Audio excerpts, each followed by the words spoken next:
He had that calf injury. I think we all knew he would probably play, but what did you think of his play? You know, it was not the most exciting, and it's not what we're used to seeing from Joe Burrow, but there were some good things.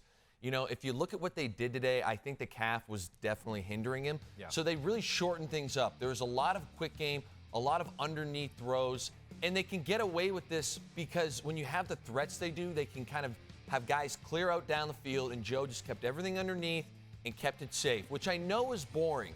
But at the end of the day, they're great football plays. They work, and they work tonight. The tough part for Joe is the down-the-field shots, as we're seeing here, are still not there. And I can attribute that a little bit to camp, potentially the calf, missing time. There's a lot of factors that go into this. But you're just not used to seeing Joe, you know, being that off target with these throws, especially these receivers.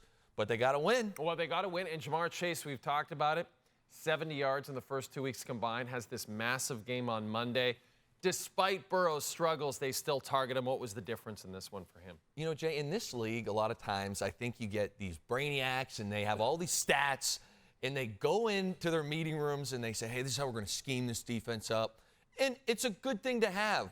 But sometimes at the end of the day, when you have Jamar Chase on your team and he's got 70 yards through 2 games, you keep it simple. You say, you know what?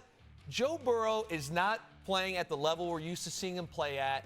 We're going to find every single way we can to get Jamar Chase the ball because he is an elite playmaker. And again, there wasn't anything, you know, too wild about these route concepts. They were somewhat simple, but they worked. And then plays like you just saw, I mean, he's rolling off his back shoulder, making the catch.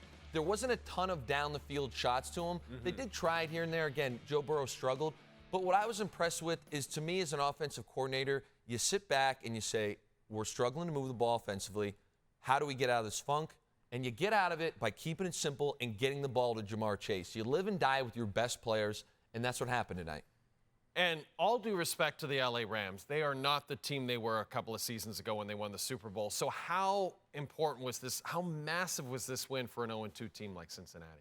You know, to me, it really opens this division up. Yeah. Every other team in this division is 2-1 right now. And they're all good teams. There's not a bad team, in my opinion, in that division, but they all have their issues. Now, all of a sudden, instead of sitting there and you lose tonight if you're the Bengals and you're down 2 games to 3 separate teams, you're right in the thick of this thing. You're 1 game back of everybody. And like I said, if you look at this division, the Ravens just coughed up a bad loss to the Colts. The Steelers' offense is a huge question mark. And the Browns and Deshaun Watson, although he played well this week, is definitely a question mark on that offense. So if you're the Bengals right now, you're thinking to yourself, we're 1 game back. Let's get Joe Burrow, you know, back up to speed. Let's get these playmakers going. And all of a sudden, we're sitting there, and by the end of the year, you might be in the driver's seat in the division. I want to talk about the Philadelphia Eagles D-line and why they were so important to them able to get this victory on Monday. Jay, this is the reason I love watching this team. And have they put it all together yet? No.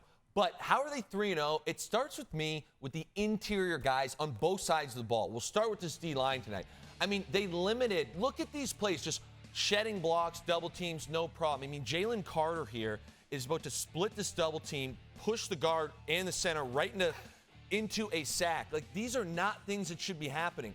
On the end zone view of the safety, I mean, both of these guys are getting double teamed, and there is absolutely no push. They are monsters in there. And when you can shut the run game down like the Eagles did because of this interior D-line, you make teams one-dimensional. And when you make them one-dimensional, it makes things so much easier for everybody else in that defense. That's why I love how this Eagles team has been built, because they're built like an old-school football team. Their defensive line and offensive line are extremely stout, and it allows everybody else to play more free. And is that how they're able to control the game on the ground? We just saw DeAndre had a great game. You nailed it, Jay. So when we flip around, and now all of a sudden, DeAndre Swift is a dynamic back, but I'd be remiss to sit here and say that this offensive line isn't just bullying teams up front. I mean, if you look at some of these clips, you've got the seal block, the 51, the right guard Juergens here is getting no hole, hands inside. I mean, it's a beautiful, beautiful blocking scheme. Next up, you add those O-linemen with a back like Swift. I mean, he's dynamic. He's hurdling guys. He's got a ton of speed. He can make a man miss. And if it comes to short yardage, this little tush-push rugby play is seemingly unstoppable.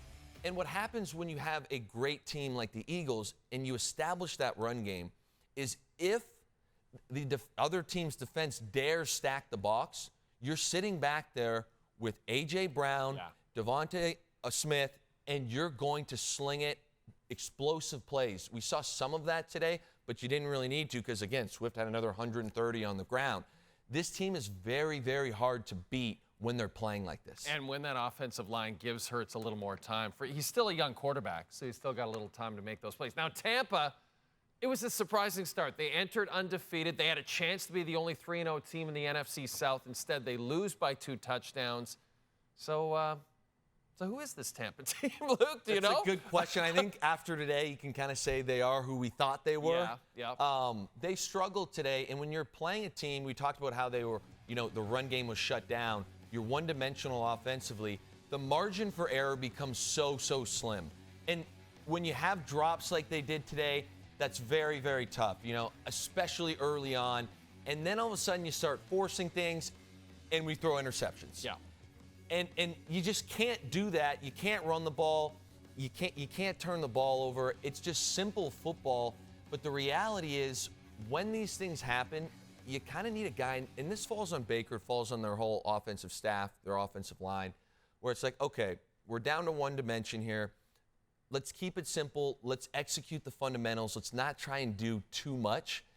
And all of a sudden, you saw some bad football out there. And when you're playing a great team like the Eagles, they're going to take advantage of that, and they're going to win by 14. They're going to win by 14 points.